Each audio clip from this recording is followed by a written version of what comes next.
Systems correct.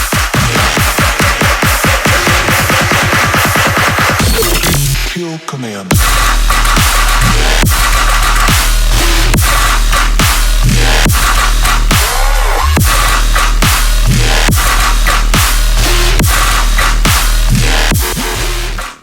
Yeah, so I mean, for everybody who doesn't know me that's currently following your podcast, my name's Cody. My stage name is Popoff. I've been producing electronic music now for Your over name's Cody? 12 I'm sorry. years. Did I call you Adam? My bad. Yeah, it's okay. Is that your manager then? Adam, yes, Adam Okay, is that's what it correct. was. My bad. Okay, sorry. Go ahead. Continue. Cody. No, My you're bad. fine. My bad. And so where was I? Oh, so I've been producing electronic music now for over 12 years. I took a little bit of a hiatus so I could finish college. I am I have a degree in mechanical engineering. Oh, cool. So I took a long break just because number one, music takes money, Oh, and yeah. I knew I had to have a, well-established job. And, all of this has been a part of a bigger plan, right? So I wanted to finish school so I could get established, get more money, get Yep. set up in life, get comfortable because it's very hard to produce music when you're in a uncomfortable setting. Oh, yeah. Um, so I was doing all of that, finally got to a good spot, and then I decided to come back. It's literally as of today, actually, because I went and I looked. So as of today, this is marks a 1 year anniversary of me like coming back into electronic music. So this is full circle. This is awesome. And again, thank you so much for having me on. Hell yeah, man. And what's great is that I've had so many different musicians. The only really producers I've had are like dark wave industrial. You're actually my first sort of bass music, dubstep, whatever you kind of align yourself with the subgenres. But yeah, Hmm. you're my first, and I always loved that music. So we'll kind of jump into that. But yeah, man, you're my first sort of producer in that way, and I'm really excited to dive into everything, dude. Thank you so much, man, and congratulations on your 1 years of making music. That's incredible, dude. I love it. Yes, thank you. I mean, in like the past year, so it's like a year officially like coming back. But like even like over like the past like 'cause it was a hiatus of like over like 6.5 years. Yeah. But even with doing so during that time, while I was finishing school, getting everything all figured out, just with my personal life, I was still working on music. I was taking, master classes, took a couple of private lessons with some very reputable people. And I guess I'll just shout them out now.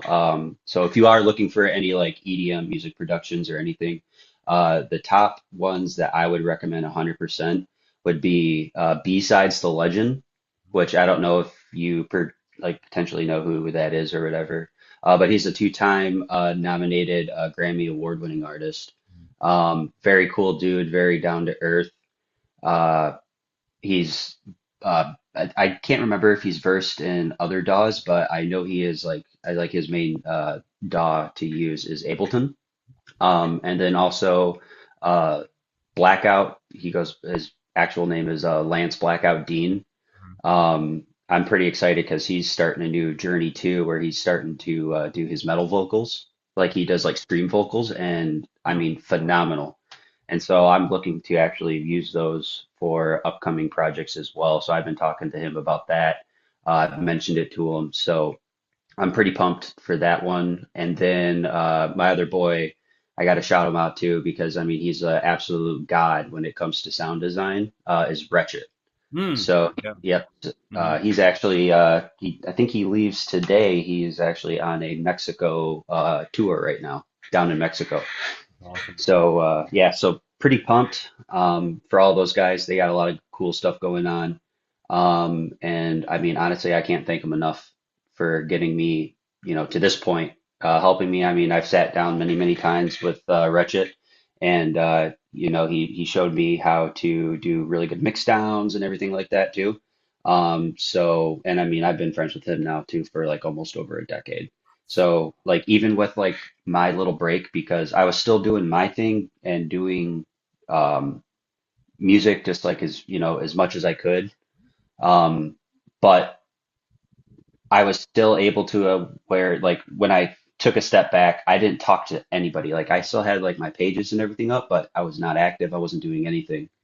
And I I put I shot him a message like, hey man, I'm looking to get a little bit of help. I mean, within 5 minutes, he answered me, and it was just like we picked up right where we left off. So, Cool. I mean, he's such a very cool, humble guy. And that's kind of really what I want to surround myself with is like I want to learn and I want to be around people that are humble, who are willing to share the secret sauce, right? Oh yeah. Because especially in this industry too, it's very gate kept, Oh yeah. and it was like that too. Like even like growing up, where the whole industry was gate kept. Like it was so hard to really figure out certain things because people would figure it out, but they were afraid to share it because, they had that thing.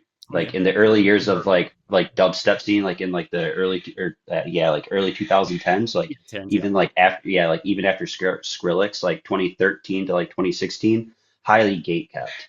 Oh yeah. Um, and I mean, like, it was very hard to get your music known, right? So, like, the only way you could really do it is just like you had to either watch tutorials or you just had to keep digging. And you just had to get lucky to get the right person to either help you out or to give you guidance. And I mean, luckily for me, I was able to find some very good people really early on that I've made really good friendships with since then. Good. Yeah. Good for you. And that's okay. Like I think more people, if you don't understand it, like it's okay to go out and ask for help. You know what I mean? Because Hmm. sometimes you get stagnant, sometimes you get your brain gets clouded and you're going, "Oh my God, I can't seem to crack this code or whatever." And it's good to Yeah. like reach out to other producers and go, show me your ways, like figure out. And yeah, you're absolutely right about people gatekeeping sounds and bass production and beat making and stuff like that. And you're absolutely right. And when you find someone that you can work with, it really opens the door to your creativity. Hmm. So good for you, dude. Yes, thank you, thank you. And then another one I do want to shout out to, and I actually have a song coming up with him, is Monsters Everywhere. Mm-hmm. Um, I've been friends, so kind of a backstory on him too. So I don't know if you've heard of him or not, Yeah. but he is one half of Big and Slim, Mm-hmm. which is like a very big dubstep group Yep. back in like the early like mid to late like 2010 area. Yep. They're currently making a comeback too, so it's super awesome to see those guys starting to make new music and everything. Uh, Andres has his own project, which is Monsters Everywhere, so he's kind of doing like his own thing while also doing Big and Slim. Cool. But I've been like I would say I've been acquaintances with them up until like recent, where I've actually became pretty good friends with Andres. Chris is a pretty cool dude too. Most of my interactions though has been with Andres, but I've talked to Chris a couple times too. He's a really nice, down to earth guy. Cool. Um, so I have a tune coming out with Andres, and I've sat down in the studio because we had to knock out a couple of things for our collaboration, and just watching like his workflow, seeing how certain things are done. Like I pick up really quickly, like when someone shows me something. So like he had answered so many of like my unanswered questions that I've had for years. Yeah. Especially too with like layering techniques too to get like a really cool like quarter note stab or something like that where you can really hear like that like I love like that sound like almost like someone's like coughing Mm-hmm. or like getting sick like but it just sounds just perfect. And so like yeah, Yeah. and so just want to give them a shout out too, because super cool dudes. And I mean, they've also helped me level up my production as well. And I bounced so many things off of Andres too, like send him stuff and he'd give me tips and tricks and stuff like that. So I mean, 100%, he's been such a good dude. And I'm super excited for our collab, which we are aiming to do either an August or September release. I have a lot of new music upcoming actually, so I'm pretty excited for it. And yeah, so we're trying to figure out like the best time to release it right Tell now. me So about tell me about the Loud Festival that you're playing in Detroit. Let people know about that. All right, so there's a lot to actually kind of kind of go over with Loud Music Festival, right? It it kind of really plays into one of my, best friends growing up through music. His name's Dominic Rybars. He goes, his stage name is Munch Squad. Hmm. So he used to throw events back in the day, Hmm. and again, kind of, we lost touch, while I went back to college and Right. everything. Yep, for sure. And so then when I told him that I wanted to come back making music and I wanted to restart my project from scratch, build everything back up, start new, get rid of all my old music and just have, yep, yeah, everything's all private now other than like the stuff I have out right now. And wanted to really just restart because I had a really good ground, I felt like, and I wanted that fresh start. So then not only could I just prove to everyone that, hey, I took a little bit of a break, but I'm here. But I wanted to prove to myself that I could take something from the ground and then build it back up. So Dom played a huge pivotal role in getting me there. So again, shout out to Munch Squad and slash Dom, whatever you want to call him. Hmm. So he helped me with rebranding. He gave me the idea for like my design, and then just like talking. We were having a couple of beers one day, and he is just like, man, he goes, you're really missing a mark here. And I go, well, what do you mean? He goes, well, your last name's Popoff, like Popov, and he's just like, you should have your stage name be Pop Off. And I'm like, okay, I could see the marketing behind that, and it's pretty catchy. So, um, you know, and that's kind of where it was born. So he helped me do that. He helped me kind of get back up to speed, just because the from the time I had left to now, the industry is completely changed, right? Completely different. Yeah. So We'll it's talk about the completely different. progression of it. Yeah, definitely. So.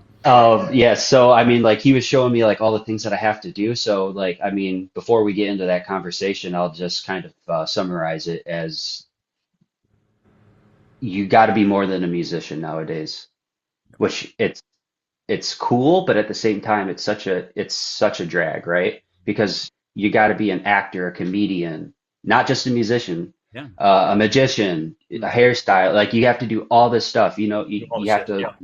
and it's like, oh my gosh. So it like there's more than the music. So early on too, like I had already had like a nice little like set of songs Mhm. that I was planning to do releases for this year, send them to labels and everything like that. But then I started working on some more new stuff too, because I wanted to keep going. I like having a backlog so then I can kind of move them around Sure. or right. So if I want to, if I make a song a couple months, 4 months ago, but then I make a new song and I'm like, man, this would really pair well with this other song as an EP. Well, that's how I can put together an EP. I can put together, narratives because a lot of my stuff is narrative driven. I know for anybody who's listened to any of my stuff right now, it's kind of hard to kind of put that narrative together right now. I mean, I can hear it because I listen to my songs on private all the time. So I'm like, okay, like I have a whole story mapped out. It's like about like a dystopian style like superhero series. Um, so with that, with Dom, he helped me get everything all set up, showed me, you have to do, where I had to like post, how many times I have to post.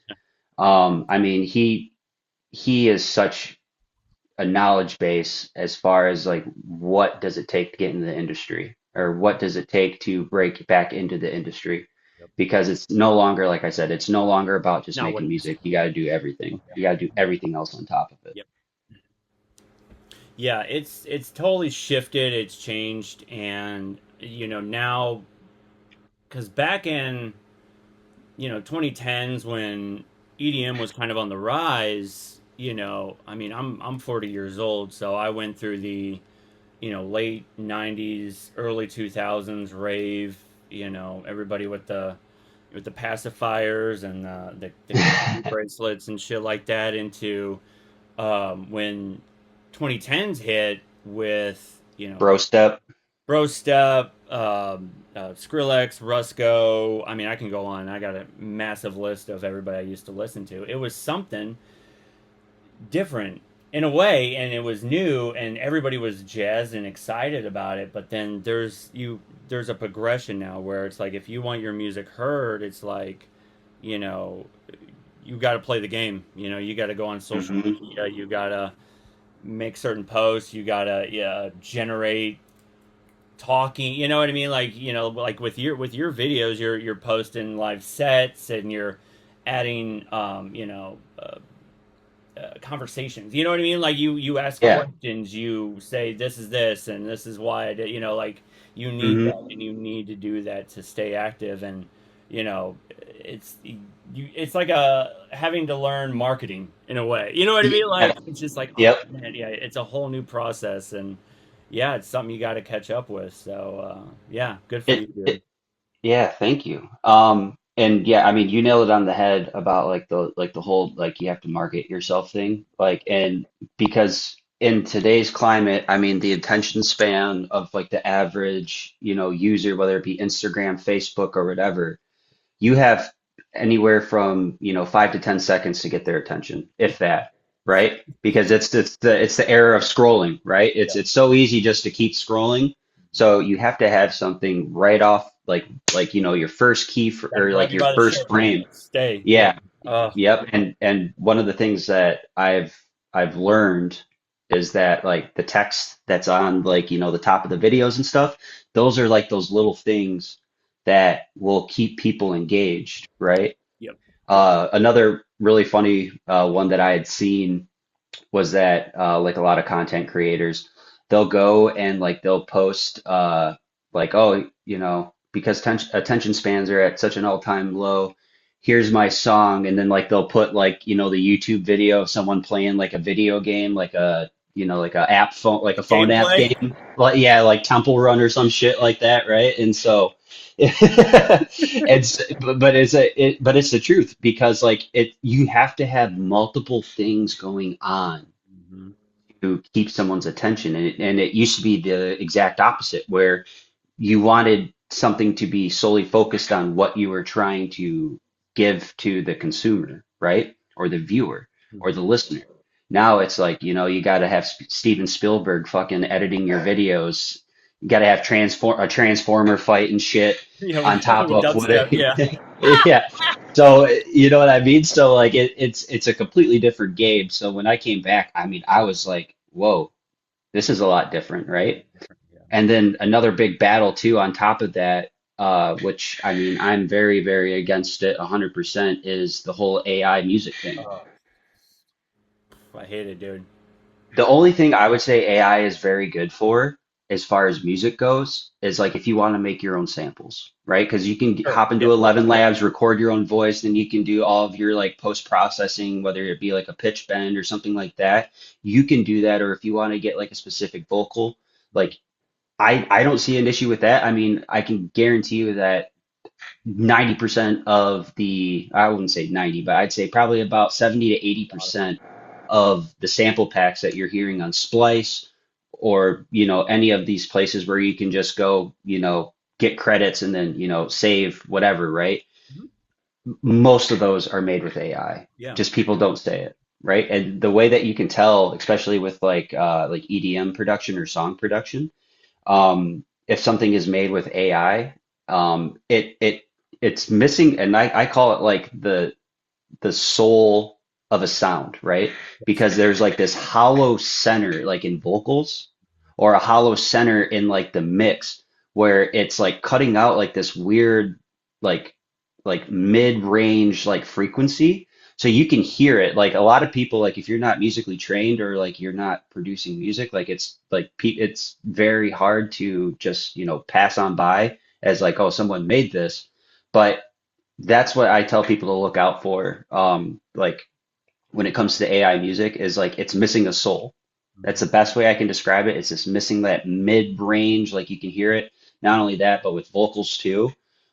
You will hear like uh, what's the word I'm looking for? You will hear um, like drops in the vocal. Yeah. So like it's not going to be able to like, hold like a sustain. Like if like a singer's like holding a note, it almost sounds like they're like running out of breath or getting tired, which is scary in itself because I mean AI is not supposed to run out of breath, right? It's so that's a whole different topic for a different day. But at the same time, it's it's very it's you can tell, right? So like I get people that will send me their music and I listen to it and I won't say anything to them, but I just keep a mental note like, hey, this person's using AI, like, like I'm not one to start drama, but like if I see someone doing that, like instantaneously, like, you're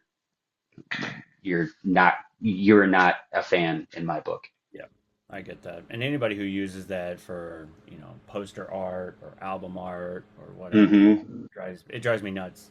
And I think the only time I used AI, if I need to kind of flower up An idea. sort of like like if I'm posting something, it's like, can you just make this better? I'm not finding the words I need, like, make it better, because I'm kind of Hmm. a rambler, or I'll leave certain things out and I go, I need a word that helps with, it's kind of help with like emails and shit like that, making posts, but you know, um, but again, if Cold. it starts getting in the middle of art, it's like, okay, now you're starting to, Yeah, and like Copilot's really good for like emails and stuff. Like I Mhm. mean, I use it in like my position at work too, right? Because I mean, like I all day I'm writing emails, I'm talking to customers and everything like that. So like when I get into like negotiations or we're talking contract, contract stuff, I'll write an email, right? Like I'll compose the entire email and then like I will run it through Copilot to say like, hey, clean this Better. up a little bit or like how does this sound, right? Um, so like it's good for stuff like that, but when it comes Good to like editor. creativity, yeah, exactly. And like, when I first came back, like I didn't realize like how many people, like especially like in music too, didn't like generative AI for like art and stuff. And so like I had used it for a couple of like concept things, and someone was just like, it's probably in your best interest not to do that because um, it's going to look really bad in a couple of years, Or right? Like sloppy, yeah, it's for sure. yeah, yeah, like there's a prediction out there that like, there might be some sort of repercussion for people that are like using all this AI stuff to gain money and stuff like that. So like I try to stay away from that stuff, not just because it's number one, you're taking money and a fork out of a starving artist's mouth Yeah. by not commissioning them and you're commissioning, an AI bot Hmm. that's using up groundwater and in their filtration systems, right? And like that's I mean like I'm a project manager by trade, right? I work on chiller plants and stuff like that. So what I see like a lot of these AI companies doing is that they're building open loop systems. So that's where you're seeing all that groundwater disappear. And I mean, personally, not to get political or anything, like there needs to be a law put in place where it needs to be a closed loop system where you're just filtering out that same water. Because I mean, if we continue down the path that we're continuing down, especially with this like how many consumers we have in the world that are currently using it just to, put filters on their pictures or to make, shitty fucking AI music. Um, I mean, they're killing the environment. I mean, you look at the Grand Canyon, its water table has went down substantially in the last like 3 to 5 years because of all these data centers out west that are being built. So that's why, like me personally, I think there really should be a law set in place where we need to get ahead of this and do closed loop systems instead of open loop systems before it turns into Mad Max, right? Oh, I We're almost we're living in a Black Mirror episode right so now. close, dude. It's so, you know what I mean? You see a lot of these dystopian movies, and it's like, you see these, all the plants are dying, shitty water, the sort of like industrial age has flourished, like where you see these, and it's looking like the data centers and got all these cameras and shit up, and it's just like, whoa, this is coming, this is getting real close. I'm getting uncomfortable, especially when, and it's very dark, Black Mirror esque, and it's just like, oh, it's unsettling. And I work at General Motors, and Oh, sweet. I'm scared of what, because now they're already talking about bringing in robots to help out with the paint department and stuff like Mm-hmm. that. I'm like, please don't, like, stop, and I'm hoping that the union picks up and goes, no, we need bodies, we don't need, robots to do all this. So I'm What? hoping that there's something. So you say you work at GM. What state are you based out of? You Missouri. said Missouri, right? Okay. That's what I was gonna say because I don't live too far from like the General Motor facilities up Yeah, you're here in like in Michigan. Detroit, right? You're like in our mecca. Yeah. So GM like, mecca. oh yeah, yeah, automotive industry capital, man. Yep. Um, And like I live a little bit north of Detroit. I mean, I just tell everybody I'm from Detroit because if I said, that's oh, how like I I'm am. from, I'm like a couple mile. I'm like 30 or 40 minutes outside of St. Louis, but I say I'm in St. Louis. That type of thing. yeah, So, yeah. yeah, and honestly, like I'm pretty sure every artist does it because it's not like every artist is living like right in the heart of the fucking city, right? Like it's Right. just you gotta make something that's recognizable. Like if I put like Birch Run, Michigan, or I put like Frankenmuth, Michigan, right? Like people are gonna be like, what the That's it. fuck? Yeah, exactly. Yeah. Well, the I'm from only Troy, Missouri. People are like, Troy. I'm like, all right, I live in St. Louis. It's like 40 minutes outside of St. Louis, but yeah, that's how it is. and like I mean the only other like city like in Michigan I'd say I'm from would either be like Grand Rapids Yeah. or I would say like Hell, Michigan. Okay. But the Hell, Michigan thing would kind of align with my brand, but I'm like, nah, I'll just stick to the big base city. Um, but yeah, I mean, I'm a little bit north of Detroit, but um, that's why when you brought up GM, I just thought maybe you're like No, from I here or know because something. I But had it here on my notes. I'm like, I know he's from Detroit, so he's definitely living in our Union Mecca. You know what I mean? So it's like, hmm so. Let's jump into your music. Yeah, sure. So do I took this note? Do you think because you said you worked in mechanical engineering, is that right?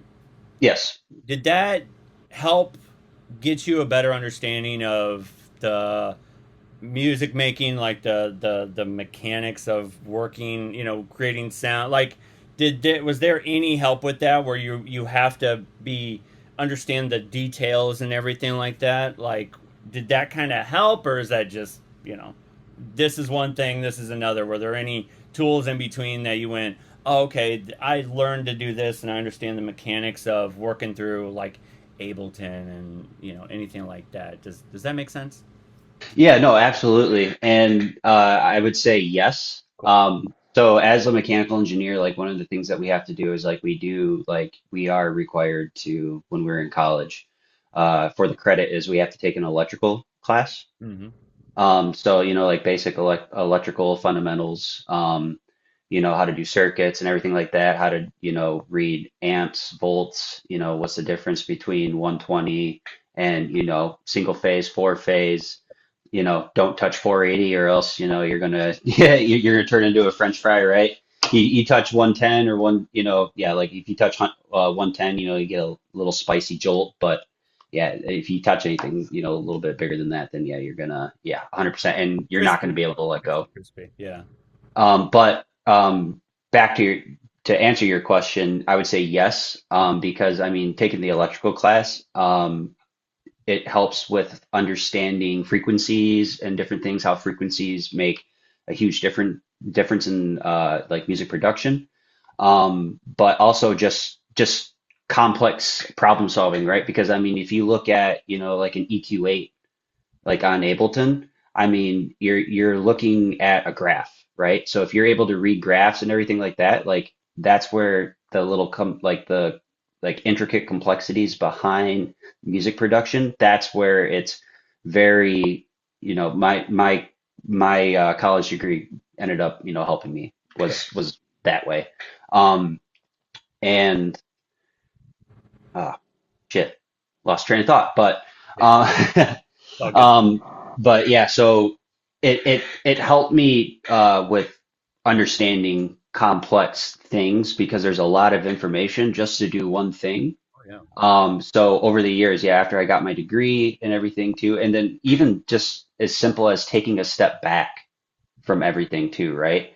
Just to say, like, hey, let's take a break for a little bit, clear my mind, come back, and then there's so much more clarity Oh when yeah. you get back to it. And you're like, oh, okay, that's how you do it. Because sometimes you might just get into that weird headspace where you're so focused because you want to get something done, but you're forcing creation, right? So, and you never want to force creation Mhm. because you'll get a forced result. Um, but yeah, I mean, complex systems, yeah, music is a complex system at the end of the day. So my degree and everything definitely helped me understand audio production a lot better, music production a lot better. Awesome. So, talk to me about the beginning. You know, everybody kind of has their start when it comes to being a musician. Tell me what you were listening to. Were you one of those you kind of started listening to rock and then it eventually moved to electronic? Tell me about the baby steps. You know, kind of where it first started, and kind of what you were using with any digital audio workshops and samples and stuff like that. And then, you already talked about, when you put everything on hold and hiatus and then you jumped right back in. But talk about the creativity at the beginning, those development moments. Tell me about that. So I would say so I got my love for music from my mom. So my mom growing up, she was a dance teacher for over 30 years. Mm-hmm. She did hair as well, so like uh, teaching dance was like her second job. But I grew up in, the dance studio and a hair salon, right? So really good at talking to girls and everything like that, right? Having conversations with people. She taught me a lot of good fundamental skills. The one thing that she taught me, and it sucks because I really wish I would have retained this, but I was so young when she was having me do it for her. So my mom, her two genres that she mainly did, was that she did Hawaiian, like she used to do like the flaming poi balls. She did Tahitian. Those were like her two like major like Hawaiian genres that she focused with. And then on top of that, she did jazz. Wow. Yeah, yeah, it's like jazz lyrical stuff. Mm-hmm. So how I learned to do musical counts was from my mom, sitting there just on the ground of, in her dance studio and listening to her say 1, 2, 3, 4, 2, 2, 3, 4, 3, 2, 3, 4. So she taught me, music theory in that way. But then, I mean, just hearing and being introduced to so many different genres of music, especially with like Tahitian music, with the tribal type of music, from Hawaii.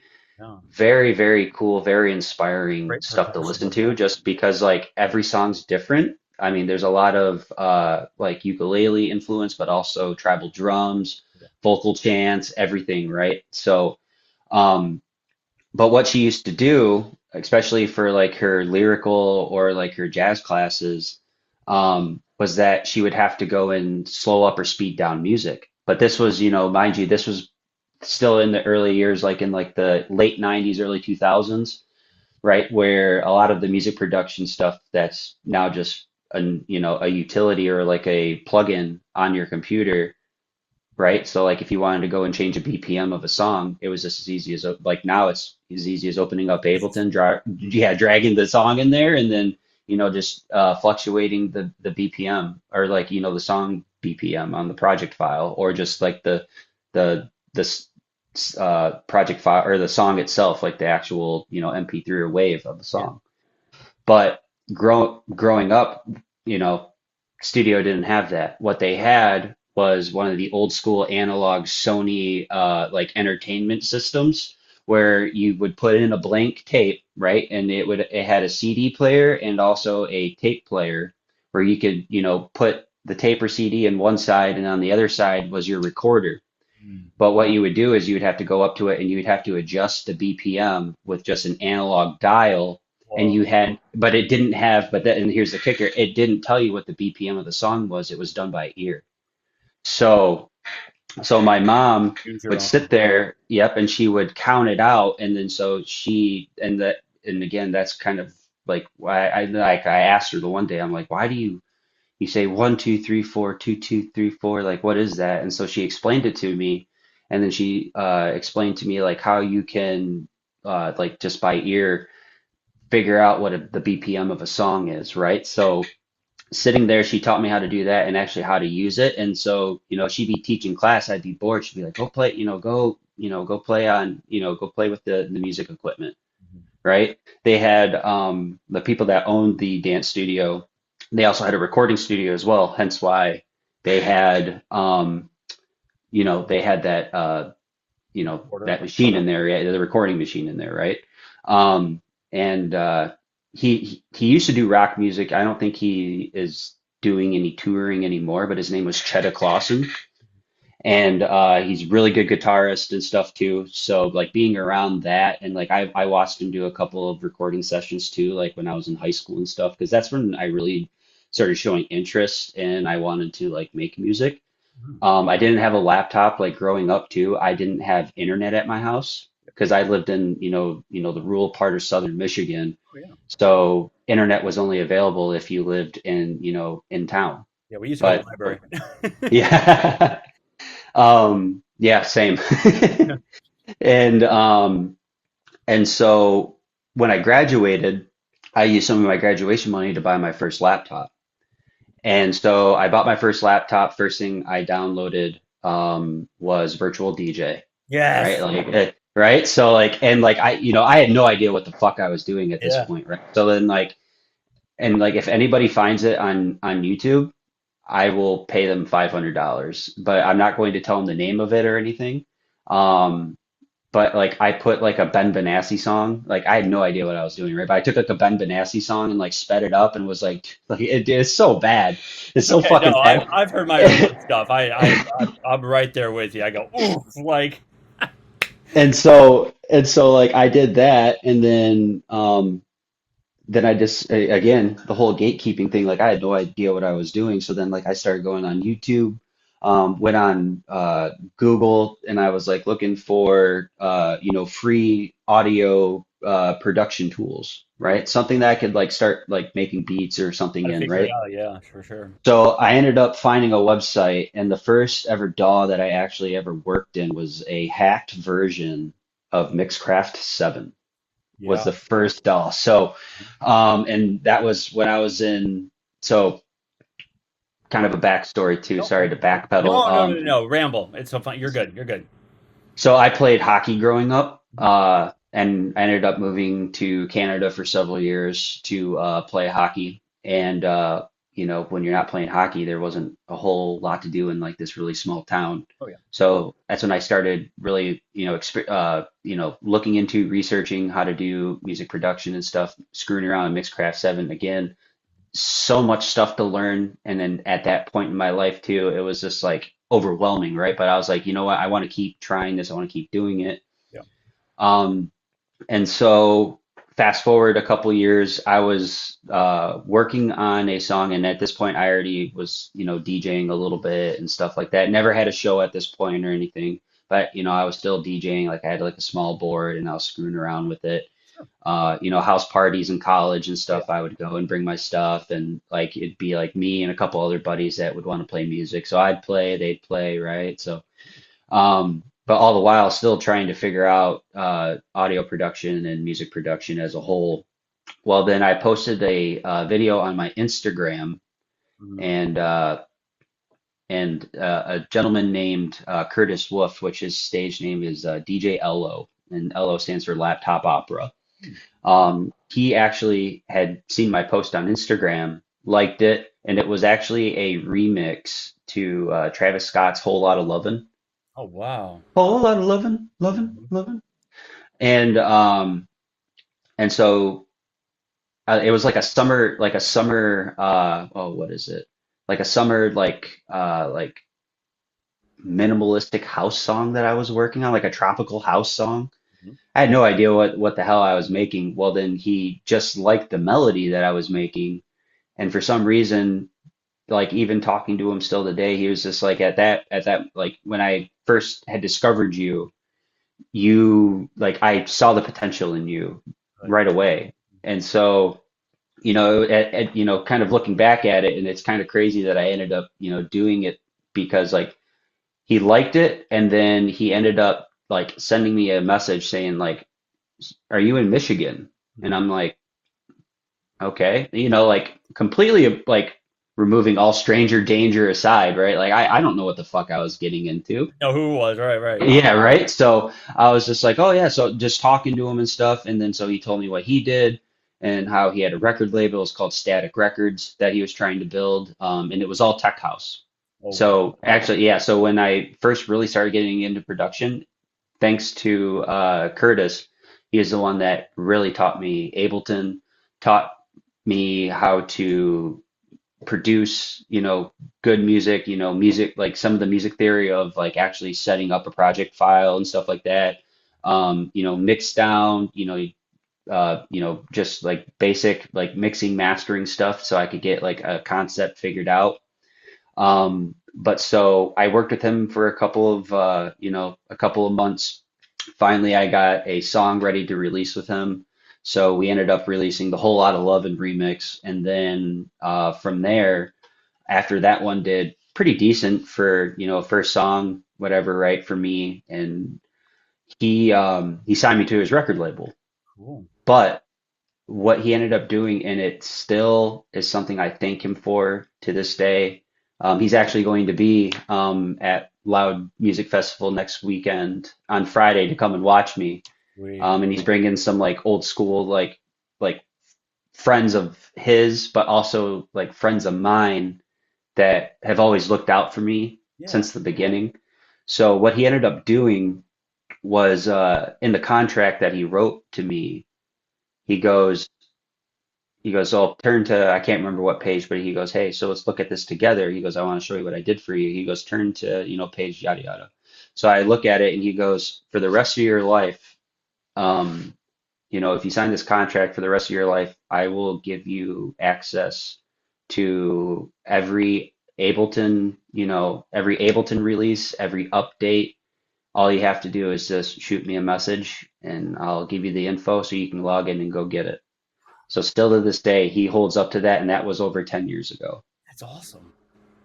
Damn. So and so like I can't thank him enough because I've found like I can still send him stuff, and he's not going to be like, you know, like I mean, he is one of my really good friends. Um, I mean, I look up to him a lot too, but he will give me honest feedback. If something doesn't sound right, he will tell me. Yeah, you Where don't need yes men walking around all the time. You're going, Mhm. yeah, I get that.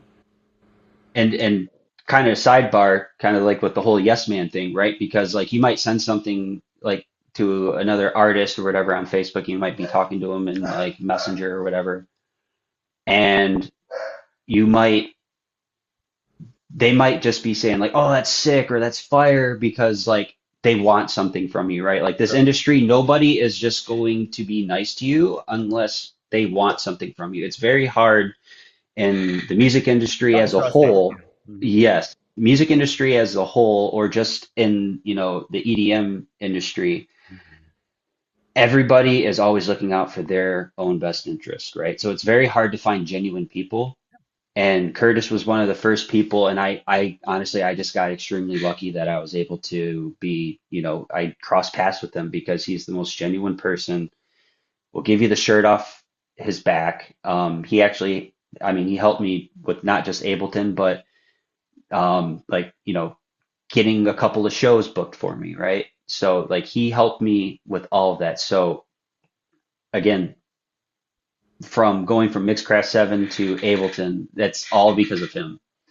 And I mean, I'm forever in his debt. I'm forever grateful because I highly doubt that you're seeing a lot of contracts signed nowadays where people are still getting, you know, residuals or royalties or things from that contract that someone promised them, you know, years ago, especially with this like a independent record label Mhm. where I mean a lot of these independent record labels nowadays too, you know, they might start, but it's very hard to keep it going because if you don't constantly post new music or anything, it's hard to get a following traction. Plus, there's so many big labels like Never Say Die, Wakan, right? And everybody knows those. Those are household names. So when you're trying to start a new record label, it's very hard to kind of really break into the void. So um, he he's he was just a godsend. Yeah. So yeah, sorry, I can ramble Oh on no, too. no, you're So fine. I'm a rambler too. No, you're good. But no, it's good because again, you gotta you. It's tricky with with labels because you don't really understand where they're at. Are they at it financially? Are they at it for a community? You know what I mean? And you got to find that balance where you understand profit, but you also got to know we're a community. You know, hmm the music scene, you have to have a community or you got nothing. You know what I mean? 100%. And is there a solid like community out there in Detroit? Like what's been your experience so far when it comes to the sort of Midwest bass scene? You know what I mean? Um, well, I will say a lot of like the one record label, which I actually do have a release coming out with them this week, this upcoming week on the 29th, is Recall Records.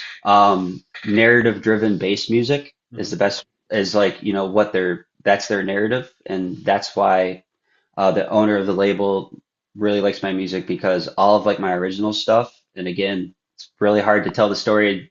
It's kind of like Star Wars, everything's out of order, Kind of cut up, right? yeah. Hmm. Yep. So until everything's fully released, you don't know what the order's supposed to be.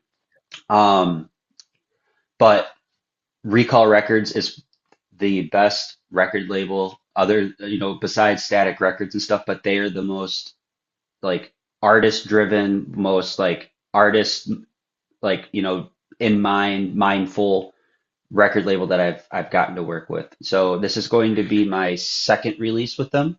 Hmm. My first release was a couple of months ago, The Forest, and this one's called Kill Command. This is like going back into like the dystopian hero archetype that I was just telling you about a little bit ago. But they take such good care of their artists. Like like I won't get into contract specifics, but like a lot of record labels, they take a higher percentage cut from the artist. And then in the world of digital media too, like not a lot of people are downloading music and stuff, right? Or like, everything's based off of streams now. So when you got a big record label that's saying, "Oh, well, we're going to take, 60, you're getting 40," you're taking the fork out of the artist's mouth. Whereas Recall, they want the artist to get as much royalties as possible. So they're writing very beneficial contracts for the artist because, I mean, at the end of the day, the artist is what keeps the record label going. Of course, yeah. Wow. So, but with that, as far as like the Midwest bass scene, Mhm. I'm not really one to like, I don't like starting drama Oh, because, I no. mean, perfect example, like EDM Chicago, if you're on their Facebook page, number one, that's the Wild West of fucking Facebook pages. Some of the shit I fucking see on there, like last year, I recall that. That's funny. last, Sorry. oh, you're good. No, because Like, I'm involved. Like I know the dark wave, the industrial scene out in Chicago. I don't know anything about the EDM scene out there, so now I'm interested. So sorry. Go ahead. so it's a very highly competitive market, especially in Detroit, Yeah. because Detroit is one of the, I mean, it's the birthplace of electronic music, right? Okay. Like Yeah. you have Motown Records, I mean, and then Tech House also got its start in Detroit, right? So electronic music, in my opinion, it might have not have been born here, but its roots are very deeply, yes, its roots are very deeply, heavily in the soil here in Michigan. But there's so many good producers. And I mean, I'm sure, people, someone, if one of your listeners are from LA, they're like, oh, if you think Detroit's bad, well, come to LA, right? So, and where everybody is like tier one. Yeah. But like in Detroit, it's like there's so many artists, but then there's also a lot of people who, they don't make music, which is okay, but they're getting put on a lot of events more than artists that are making actual music, right? Mm-hmm. So it's very hard, especially like because when I do my sets, I would like the last set that I just played on June 19th with my homie Deuces and Flip Switch. Um, I played, I think, two or three songs from my friends, but then the rest of them were all originals from me. So Mhm. I played an entirely original set, right? A lot of people they just, they'll play like the top 40 dubstep, Oh and yeah. it's just like okay, which again is fine, They're just like it's but at like a this cover band, yeah, that type of situation. e Yeah. exactly. So, but it's so hard because there's so many DJs and there's so much good talent in Detroit that it's very hard to try to get the attention um of a booker or an agent because they have like perfect example a talent buyer might post on Facebook like hey looking for a couple of people for this event drop your tags below and you got 400 people that beat you to it that are putting their stuff in there and so it's very hard to be like oh hey hi like hey I'm making my My own own. music. Hello. Yeah. Yeah. Yeah. So it's just like it's very tough in that regard. Hmm. And then also too, Detroit is one of the main tour stops for a lot of artists just because it's a huge market. A lot of people, I mean, like if you go and you look at stream counts for any of the artists, I mean, their top cities are going to be, Los Angeles or Denver or Detroit or Grand Rapids. New York. Yeah. So, right? So, like, there's so much stuff going on here. So, it's one of the bigger industries. So, it's hard because when you try to get out of the state, it's just like, well, everybody wants to come here, but it's just like, well, no, I want to get out of. You see what Yeah. I'm saying? Like, it's just Definitely. it's so hard to get those opportunities or chances because there's just so much going on. Yeah. So, um, it's like that, but then also too, if one of the agents or like one of the bookers or something like for some reason don't like you, well then they're not going to mess with your stuff and then they might even talk bad about you. And I'm Yeah. not talking about anybody in particular It's or just anything it's like the that, way of the but it's type of just thing. Yeah. yes, it's just the way of the scene. But not only that, but then there's also like several major agencies or like event companies that throw shows and it's like you have to be in a clique. Like it's all clicky in Detroit with different agents or yeah, different companies and event companies. So like they have like their group of artists that they really like to work with. They don't like to go outside of that. They like to stick with what they know. They'll go and they'll get like, the main headliners and stuff for an event, but then they'll throw on, the same 10 or 12 people just, on rotation. And it's like, well, man, like give Change some it up. other people some opportunities. And that's why, and to kind of circle back with like the whole Loud Music Festival. So uh, Dominic put that together, and again, it was crazy how like everything just transpired in the last year. So like I made a song, I showed it to him. He was like, "Holy shit, this is really good." And so he wanted to restart because he wanted to build a record label. So he's like, "Well, can we release this on the label as like our first release and stuff?" And so I'm like, "Yeah, sure, right?" So like and it was my song Parasitic Visitors, which I don't know if you had okay. So that was I made that song in 2.5 hours, 3 hours. Nice. Not bad. I was watching X Files right before that. I was hitting my pen and Yes. everything. So like I was like, oh man, I want to make a song about aliens, right? So I made that song. I showed it to him. He goes, man, he goes, I want to put this on Heavy Hitters. So I didn't even get an opportunity to shop it around, but I'm like, okay, cool. Let's do it. Take it. So then I post that and then it got the attention of like Getter, Ooh. Zomboy. Yeah, Getter, Zomboy, and who is Yellow Claw. All three of those guys actually reposted it, liked it, commented on it and stuff. So I was just and like I'm sitting at work, all of a sudden Dom is blowing my phone up, and I'm like, what the fuck? And like he knows not to call me at work. Yeah. And so I'm just like, man, finally, like he called me like 7 times. I kept putting it like, like on, like deny, deny, deny. All right. Enough. Finally, Leave me like, alone. yeah, yeah. So finally, like I fucking call him. I'm like, what? And he's like, go look who like just reacted to your song on SoundCloud. So I about shit my pants when I fucking saw it because Getter is actually one of my favorite So artists of good. all time. Oh yeah, 100%. Tanner is such a cool dude. I actually couple of months ago. So it was like the week prior to him doing that, he was coming to Detroit the following week.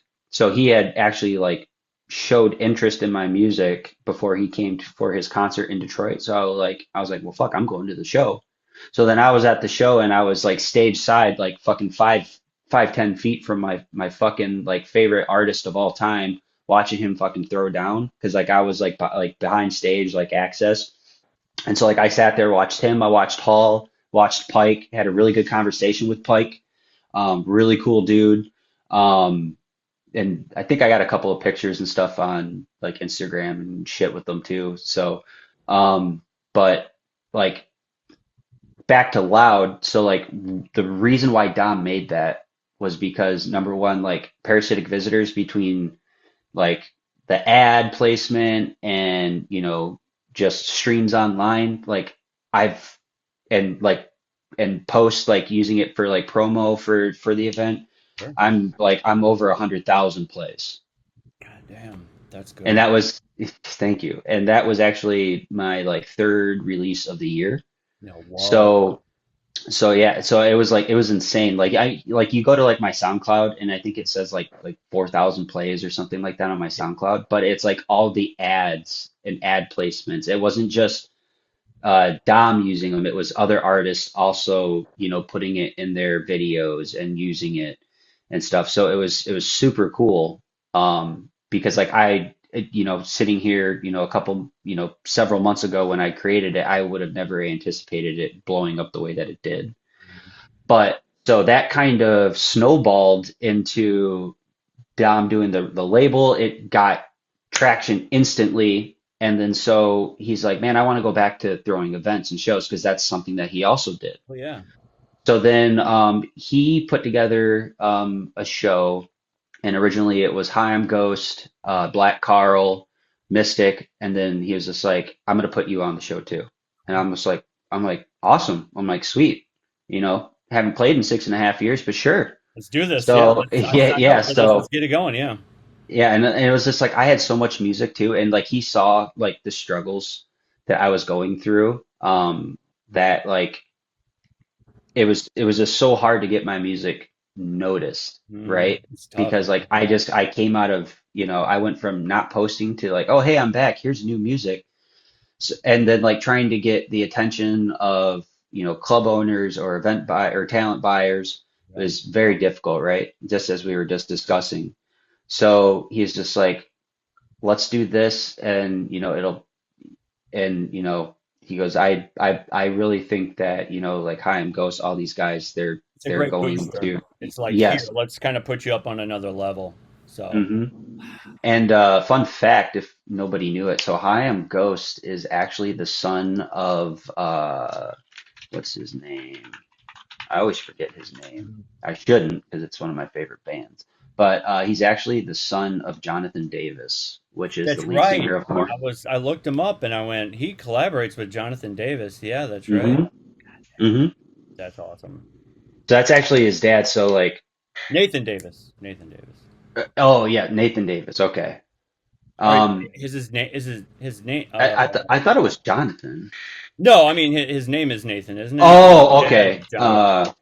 Yeah. Let's see. Hi, I'm Ghost. Actual name. Yeah. Yep. What Nathan. does the AI tell us? Even though we were just talking shit. Right. Yeah. So actually, I didn't Reddit. know Yeah. this. Yeah. It's Nathan Davis and an unnamed producer. So that potentially could be his dad.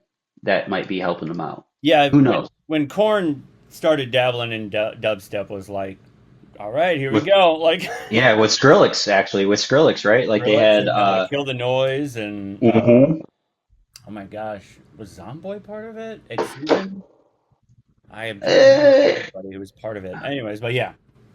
yeah, I think I know what you're talking about. Yeah. And so it started off like that, Mhm. and then one like he just called me one day. He goes, "So your show's turning into a festival." And I go, "Huh?" But he's always been like that guy. Like he's always been like the smooth talker, right? Like he's been like, Good about okay, let's bringing, let's yeah. yeah, he's always like he's really good at getting in the trenches and you know, uh, putting together like deals, or you know, like he's that's his strong points, right? You got the gift of Um, gab in a way. yes, he Yeah. does. He Yeah. is, yes, he's the ultimate bullshitter. But the one thing that I love about him the most is Oh, that true. the one thing I love about him the most is that he, and he says it too, is he goes, I never go back on my promises. So even when he says the most off the wall crazy shit, and Dom, if you're listening to this, I love you, brother. Um, and he knows, and he knows it. And I don't mean it in a negative way. No, This no, is it's a it's compliment. camaraderie. Yeah. And so he is the like he says he's just like, I'll never go back on my promise. And even if it's like the craziest thing, he will find a way to do it. So when he told me, he's just like, this is turning into a music festival. And I'm like, okay. You know, I was just like, okay, we'll see, I'll see right? it when I. Yeah, I'll believe it when I see it. Yeah. Type stitch. Yeah. Hmm. Well, then all of a sudden, boom, Loud was created. It went from one day Yeah. to 2 days. Yeah. And then he's like, well, bro, he goes, I ain't fucking done yet. And he's just, and I'm like, what now? And he's just like, oh, dude, he's just like, we're doing 3 nights. Yeah. And we're, Crazy. and so he, and it is crazy because like, even like growing up, like we always like talked about it. Like if we ever had a chance, like what kind of show would we throw? Why would we like, or like if he had to like throw a show, like how would he throw it? Like what's like the meaning behind it? And so really what the meaning behind Loud is, like the name itself. So Dominic's grandfather had passed away last year, I think in August or September. But one thing his grandpa always told him was it's okay to be loud. It shows who you are. Like don't be afraid to be loud. Don't be afraid to speak up. So that's where the name comes from.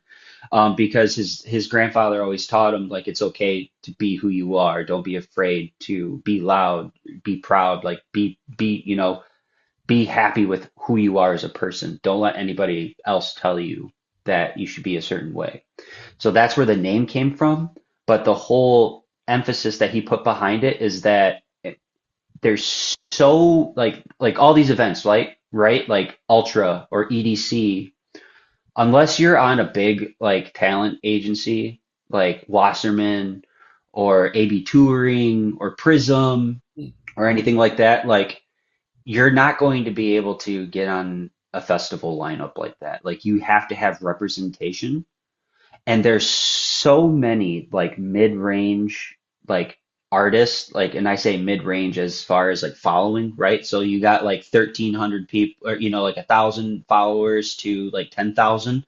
There's so many people in that area where it's just like, man, like they're not getting these opportunities because everybody just wants to book all the people that are, you know, playing all these big festivals or whatever, right? And you have to, and like people don't understand. It's just like, you know, you see them post on Instagram or like any social media and they got tens of thousands of likes, comments, and stuff. I mean, Oliver Tree put it best. He goes, my music only got popular because the industry told people to make it popular, right? Yeah, for sure. And that is a truth. Hmm. And so what Dom wanted to do was he wanted to shine the light on all of these mid-range artists. I mean, there's, you know, big headliners like Not High and quality Ghost mid, is, but mid. yes, Like you're trying to get your underground. name out there. Yeah, for sure. The true, I guess, let me rephrase that. It's the true underground. True So underground. Thank you. Yeah. the true underground. So the meaning of this festival is to embrace the true underground artists and music producers that are out here grinding every single day, putting out music, and they're not getting the credit that they deserve. Right. Right? I mean, there's like some big headliners on the show. Like there's Hi, I'm Ghost. There's who else is I there was that's looking really up a big? bunch of them yesterday. I was kind of running through the list. Shangri-La Doom, Stone Yep. Level. There's a few Yeah, that still Stone have question Level. marks. So, Black Carl, um, Mystic. There's a few that we Hmm. already have shared the stage with, and even what I was impressed with. I mean, I'm not trying to seem rude, but when you see festival lineups, you got the big names with their font, and then you got everybody else that follows, and you're Yeah, right up there with your font. You're kind of sharing the same level as the big name. So good on you because it's hard to thank get you. that way, and you fucking killed it, dude. But Thank yeah, you. those are uh, so many great artists on this lineup. Like it sounds like it's gonna be incredible, dude. Good for you, man. Oh, 100, thank you. And 100%. And so like the way that, and like I looked at it too, and like talking to Dom, I'm like, man, like you have like everybody's name at, like it's not like it's going down like, oh, day one, day two, day three. And I'm like, why did you do it that way? And he goes, it's based off of, the person's like following, like how many people they have, right? And so obviously Haim Ghost, Shanghai Doom, Nasty, and like Stone Level, I mean, they're way above that threshold, right? But then you have like Black Carl, Mystic, Kumarion, Pretty Sweet, Miso, like all those guys, they're like a little bit smaller. So it like as it went down, it was like, okay, based on like, how many people are listening to their music and like how much traction do they have. So Sure, it like should be. that's how he did it. How it should be. Yep. And then you have like all the additional supporting artists that are like down below. There's like a couple of people that I'm looking at, and like a lot of them are DJs, but there's a couple of like smaller music producers who just got their start. We're climbing the And ladder. Yeah. yeah, and yep, and I had been there, right? We've all been there, and so like instead of Dom just saying, okay, this is who's going to be on the lineup with all of like the, main logos and stuff, he goes, I want to give all these other smaller artists the opportunity to play on a festival like this because 10 years ago, good luck with them even opening up your fucking demo for you to go and play a fucking show there, Exactly. right? So like, I mean, so instead of just like not cutting them out or not including them, Dom still gave them the opportunity to play on a big lineup with a lot of big people. It looks really good on a resume if they're trying to say like, hey, maybe in a couple years when they get a bigger following, they can start reaching out to these music festivals to say, hey, here's my EPK. And then they might say, okay, well, what shows did he play? Can they handle this type of, stage and everything? So that they'll pull up and they'll be like, oh, holy shit, yeah, no, they played music festivals before. Okay, yeah, let's bring them in, right? And then like especially with Detroit, like everyone's just like, oh, have you ever played a music festival? And I say, well, I mean, I played a music festival say like 8 years ago, 8, 9 years ago now down in Columbus. Hmm. But it was a small festival, right? And like even then, like I only had a couple of tunes and stuff, but it was still a festival. But I mean, growing up in Detroit, I mean, you have the biggest concert halls that every big artist wants to go to. Yeah. So you're getting that exposure. You like people don't know it until like they get older and they're like, oh shit, like we have it pretty fucking good here as far as just like opportunity wise, like as far as big stages. So it's just like, we're going right into the Coliseum right off the rip. Yeah. I mean, like even like doing the patio at Electricity. Oh yeah. Um, like, and I think there's a couple of videos that I have up on my Instagram right now. Like that is the patio at Electricity, and it's shoulder to shoulder. People are completely just destroying the Oh, fucking guardrail dude. Yeah. I and just stuff. Like, dude, I was oh yeah. yes, I was so blown away by the footage you got, dude. Just riding the rail, dude. I was like, yes, that is so awesome, dude. And I can actually tell you what. So that song is called EF5. It's about like a EF5 tornado. Hmm. That's going to be releasing on Recall Records at the like mid to late August timeframe. Awesome. And that's honestly one of my favorite songs I think I've ever created, just because like just like the sound design that I was able to make out of it and stuff, and kind of just like put all these concepts together. Like my big thing is like with sustains. Hmm. So like that song's very heavily like sustain driven, but the way I made like the sustains was like keeping in mind like the sound of like a tornado siren, right? Like and then like what would a tornado sound like if it was made out of just electricity as it was going across? So like when you hear like those like fill like sustains like in between set like like in like going into like the next section to bring in the next section. Um, that's supposed to be like the sound of like a spinning tornado, like an electronic spinning tornado. So like, oh, I thought you were gonna say No, something. I said, Sorry. damn, that's cool. Sorry about that. Sorry, I was just like, No, because I mean, I live in the Midwest, so we tornadoes very familiar with, and to capture something like that, that's pretty badass, dude. and so I made this song. I think it was like back in March, and so I had gotten home from work and I wanted to work on music. Well, we had a really bad storm, and like in the area that I live, Hmm. I mean, I've never heard so many tornado sirens in my entire life and had so many tornadoes like around me Yeah. because where I grew up in Michigan, it was at like a lower sea level. So a lot of storms and tornadoes really didn't happen in our area. I mean, there would be storms in a real occasional tornado, but not to the extent where like I move up here and it's like I at least hear a siren once or twice a month and we have like extreme heavy storms like just the other day, I'm driving home from work and it was raining. Well, then the sky lifted up and everything was clear. I'm driving, could see blue skies, everything. I turn onto my road and there's like mist coming off the road. And I'm just like, what the fuck is this? So then I get home. My wife's just like, hey, did you drive through that hailstorm on the way home? And I'm like, what are you talking about? She goes, yeah, no. And then so I walk into my yard and there's like golf ball, like, well, I wouldn't say golf ball, but like marble There, yeah. size. Yeah, like they like marble size hail. And I'm like, what the fuck? Like, and I was like, oh, okay, that's why it was steaming. But I was like, no, I didn't drive through that. And I was like, when did it happen? She goes, it literally happened just like 3 minutes ago. So, but the thing is that everything was clear on like the main road. But then when I turned onto my road, it Yeah, was we get just that. like a wall. Like Oh it was yeah, just like a it's like wall. a weird, like the way it, yeah, because I experienced that here, where it's like you'll get like the wall of the storm, and if I'm driving on the highway, sometimes I'll drive out of it, and then it'll catch up with me, and it's this kind of weird, you know what I mean? Like, oh yeah, that shit's crazy out in here in the Midwest. So, wow. So yeah, so like I was inspired because I was sitting here. Well, then the sirens started going off. It was black. I mean, the wind was whipping.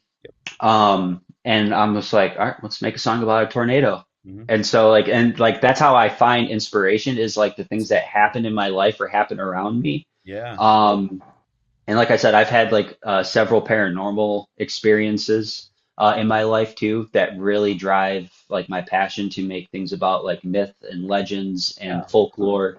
Um, so like my big thing, like my branding, like the way I want to like present myself is like I'm a narrator, Yeah. like about like the Twilight Zone type of stuff, right? Like I want to be able to have like that anthology horror. Oh Yeah. hell yeah, Yeah. dude. So I'm a Hell huge yeah. Twilight Zone fan, dude. Huge, huge, Hell yeah. huge.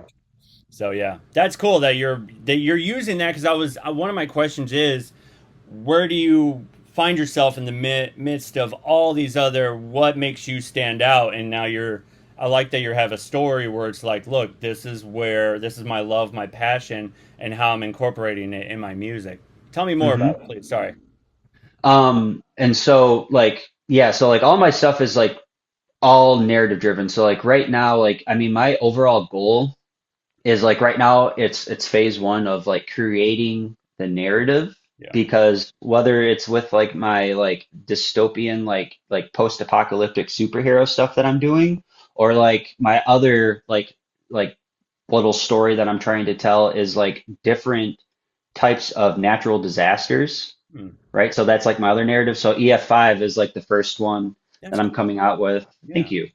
And then I thought about doing one for like a mudslide or like a fire, like all the wildfires that are going on. So I want to do like different type of songs based off of natural disasters, like all that stuff, and then like like a earthquake.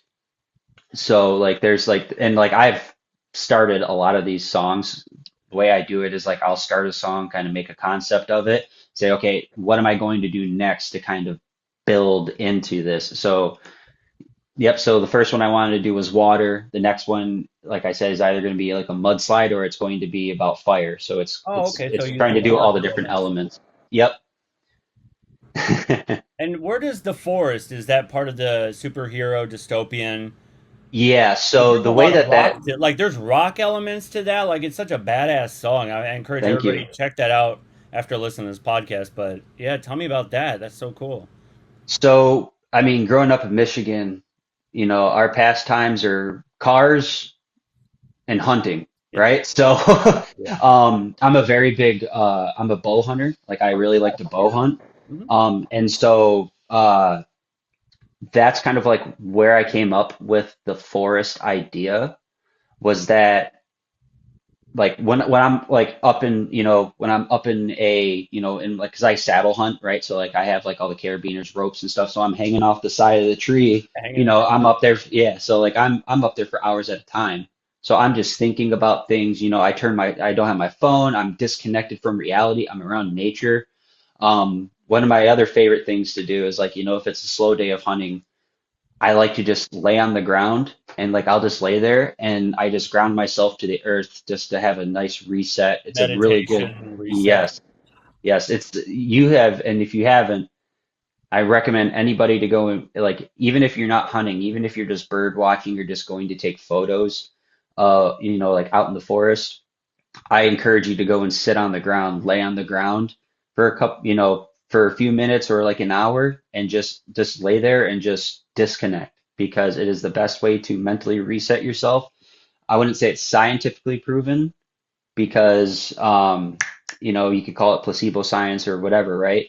But you can ground yourself to the earth. And there is a very Very natural. mythical, yes, natural, holistic type of healing power that comes from doing that. There's a lot of things that the government and, just, the secrets of the world that we don't know, like 100% know, but like that's one of them is like grounding yourself to the earth, like that just resets your mind, right? Back So to like like that's reality. It's a little bit more than just go out and touch grass. It's like, no, go out and explore. yeah, leave your phone, leave everything. If you need a notebook to write down ideas when they come to you, totally do that. But it's like Hmm. sometimes you need that. And I've come across that with my podcast where people go, I'll just turn off everything, go for a walk. And sometimes I just need to reset my brain and just go out in nature, go, walk by a creek or, whatever you have around you, just get some guy went hiking through the mountains and stuff in California. He's like, I'll just do that just because it's fun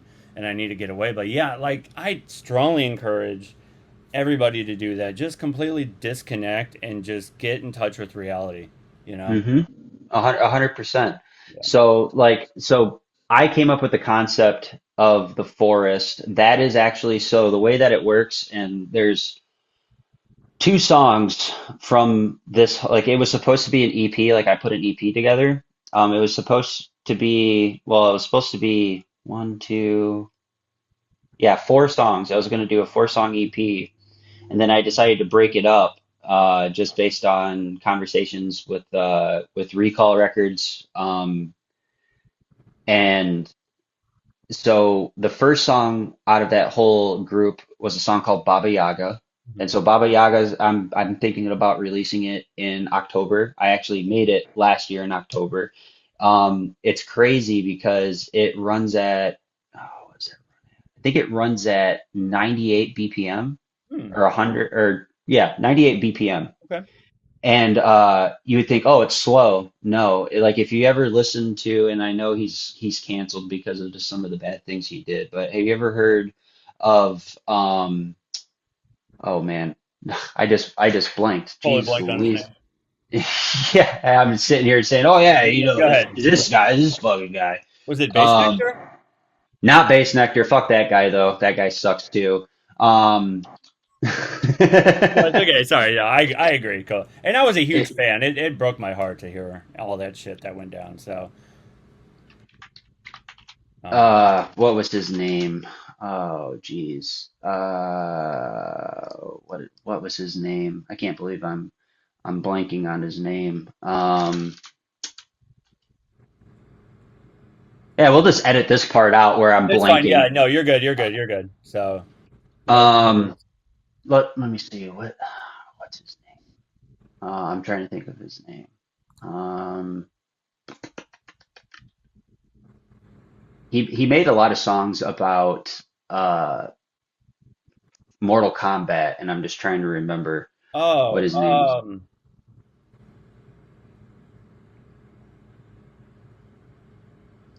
um, let me see.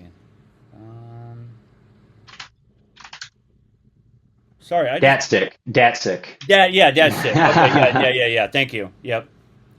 You know you're irrelevant if people are just like, what was that guy's name again? No, I looked up and I'm a huge fan of Rusco, and I just found out that he has some stuff against him, and now I'm going, oh man. He had some misconduct stuff. He was in Did that just happen? I guess so. I mean, Because he took a long hiatus too, because I think it was his it was mom or somebody had someone cancer, or just he had posted it cancer. was this was just posted like 5 days ago, so this is new to me. Sorry, I never mind. Anyways, yeah, so dad's sick. Yeah. Yeah, so Datsick, I don't like the things that he had allegations against him, but I also believe in separate, The the art from the drama away from, yeah, the art from the drama. hmm So Datsik had that like breakbeat style, like yeah, ja, ja, ja, ja, ja, like very like yeah, I would say like best way I could say it is like it was breakbeat, hmm but it's all like it's all his bases that he makes that Yeah. makes it sound faster than what it is. So like Baba Yaga is like that, and then there was a song called The Hunter. So Baba Yaga is like kind of like the opener, right? Like it's supposed to be like the prologue. hmm So the way that the story is that it's like somebody like it's was the EP was supposed to be called The Fever Dream, right?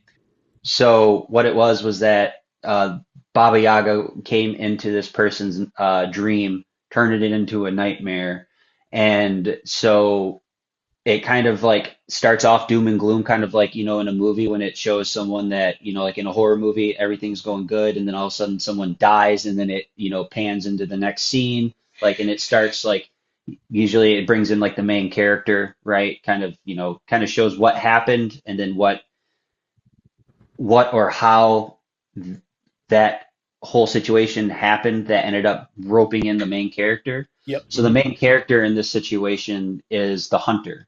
hmm And so the hunter is not just like a normal like hunter. He's not like he's going hunting for deer or anything like that. He's a monster hunter. He's a mythical hunter. He's a dream catcher. Yeah. And so like that, so it was Baba Yaga, the Hunter, which is also another like mid-tempo like type of song, but it's a dubstep song. Cool.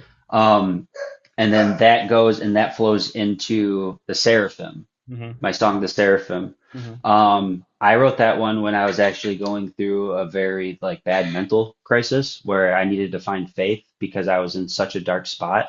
hmm And the whole way that that kind of came about was that I was out hunting. I was mentally just not doing well, and I remember falling asleep in my saddle, and I remember just like waking up, and it was like the sun was like reflecting on my eyes, and it just reminded me of like an angel. And like when I woke up, I just had like some sort of like everything was going to be okay type Wow. of thing. So when that happened, I was like, oh my, like I thought I had, I wouldn't say like a religious experience, but it was definitely something like a very good, like feel good type Like a of peace of sort of, mind.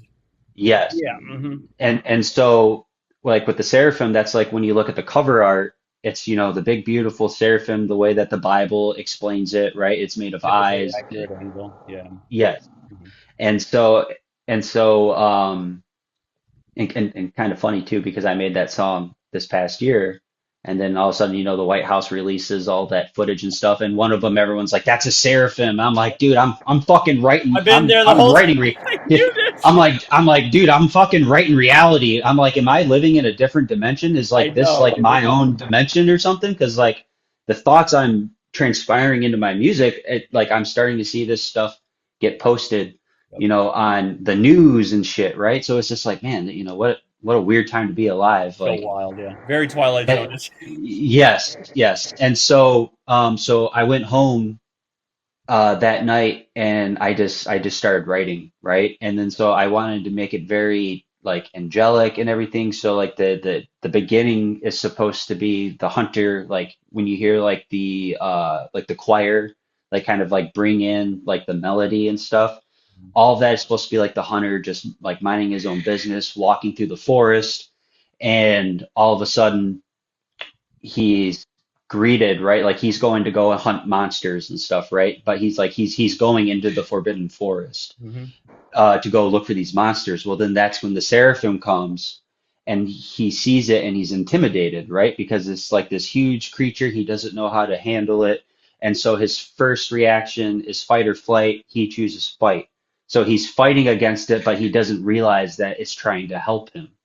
So So, he's going. I'm trying to attack this monster, but it's not a monster. It's something's here to help me, kind of thing. yes, Okay. yes. So like when you listen to it, the sustains that you're hearing, like the wah, like that part is supposed to be the seraphim speaking. Like Encounters of the Third Kind, when they like when the aliens speak with their spaceship in colors and it's just like synth and organs. Yeah. Mm-hmm. Yep. So that's like when I think of like an angelic type of spirit like that, that's how I think that it would speak. It would speak to you, telepathically, but if it had to make noise, what kind of noise would it make? And it would make a like what I was inspired from was, have you ever heard of like the soundquakes Yeah. before? Yeah. Mm-hmm. Yeah. Of course. Yeah, so it sounds like the horns of the three horsemen. Like Mm-hmm. everyone says like, oh, is it end times? Yeah. That's what inspired me to make that type of sound, like that type of sustain, was like the trumpets of the three horsemen, which is like, it's supposed to be angelic. Like even though like that's bringing in end times, but it still is like a biblical story. Biblical thing. So, Yeah. yep. So like that's like those synths represent the seraphim, and then like the like little like 1/8 quarter note stabs where it's like chaka chaka chaka chaka chaka. Mm-hmm.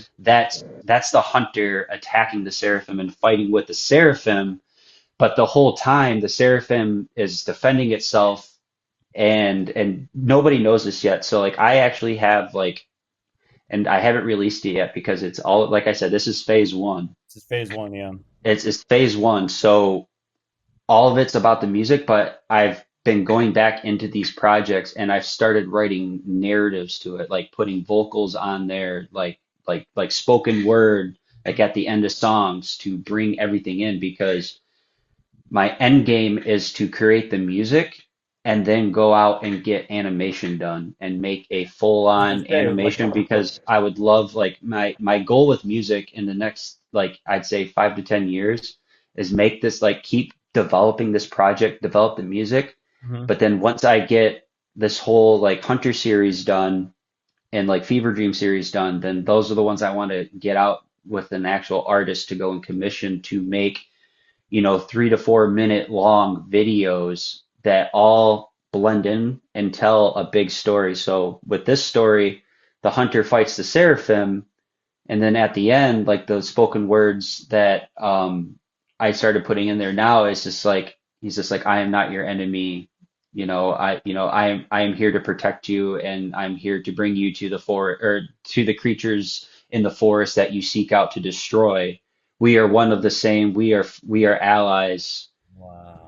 And so basically what that song is saying is like, just because you don't understand something Doesn't and mean. something might be intimidating doesn't mean that it's trying to help you. Mm-hmm. So then that's how that brings in, like, like when you hear it, it ends with like the ooh, like with the choir. Mm-hmm. But then in that next one where it brings in like the wind chimes and like the wind, that's like they're now entering into the forest. They get into the big forest, and then you hear all the angelic choir come back, and then you hear like, oh, I've come to the forest, yada yada yada, and it says the forest burns. You shall pay for this.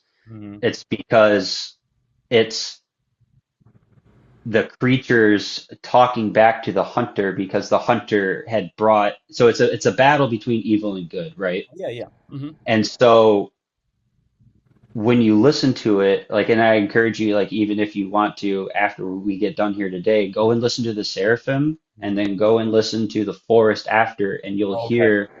you'll hear a lot of the same. Well, you'll hear the Seraphim in like Elements. you'll hear the elements of the Seraphim because it's fighting with the hunter against these creatures, and then all of like the really heavy sustains are all the different creatures like Dogman, Bigfoot, Skinwalker, um, anything that you could think of as far as like intimidating or like I guess you could call them like evil spirits in the woods. Yeah. That is the the force that the hunter and the seraphim are trying to fight. That's so So cool. that is like the ending. That's how that one ends. Yeah. And then everything like like I guess I'll tell you and tell everyone listening Sure. here. So like at the end of like the forest, the hunter's successful. He's successful in eliminating the threats in that part of the forest. However, there's still evil out there. Still more to go. So Yeah. that yes, and so that brings in where he'll say he's like I'm gonna need some backup. So then Mm-hmm. that brings in a song, and I have it on my Instagram. It's like the video where I'm in my truck. It's called Kill Streak. Mm-hmm. So he brings in the like this. He brings in his the rest of his team, and it's like this plane that comes and it drops a bomb on the force because he realizes because the seraphim gets hurt in the battle. Yeah. Obviously, you can't kill an angelic being, but it gets injured in battle. He realizes that the forest has way more Too much he negative. can handle. Yeah. Yes, too much he can handle. So this is his way of doing it, but he doesn't realize that when he drops the bomb, it destroys all of humanity, and then that's what brings in the post-apocalyptic uh, hero character types. God damn, dude, that's so goddamn good. And I'm a sucker for concept albums. Like, give me any, I grew up listening to prog rock, and I like a good story behind the music where it's like I'm, like taking in a movie. So, goddamn, like such a sucker for that, dude. Thank you. That's so cool, man. I can't wait to hear Thank you. more.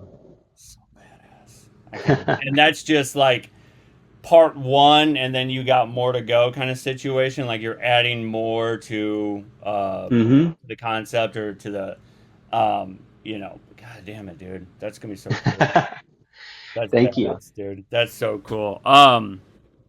Fuck. Because my end goal, like I said, is to develop this, make this, and then I want to try to get it on Netflix. So like a couple of my other like favorite shows, if I had to really narrow it down on Netflix, is uh is Love, Sex, Robots. Oh, yes, that's a good one. And then there was a really good series, and I think it was called it was like like a production company. They did like a bunch of different styles of like dystopian reality type of uh short Yeah. movies, short films. I think they were called like Element Studios or something. I wish I could remember what it was called, but like one of them is like this like alien, and it's like this hunter alien. Mhm. And that's like the one that really sticks out to me the most. And then like there's one where it's like a cartoon, like it's like almost like a Wall-E, Mhm. right? Like it's like kind of like that animation style, and it's like post-apocalyptic where it's like all these sentient robots walking through a destroyed landscape of a city, and they're looking at everything as like artifacts of like humans from 2,000 years ago when the Great War happened, and so it's like shows like that, and then I think man, I really wish I could remember what it was called. I want to say it was like Element Studios or something like that. Mhm. Um, but anyways, that's what I'm going for. That's what I'm shooting for is to Cool. make some of these like short stories, and then like I wouldn't call it a musical, but it's like a production. and I Sure. want to try to like get it Musical on. anthology type situation. Hmm. And I want to be able to like try to pitch it to Netflix Sure. and either get it on Netflix or I want to try to make it into a production, kind of like how Millennium has like his productions, and I want to take it to the Vegas sphere.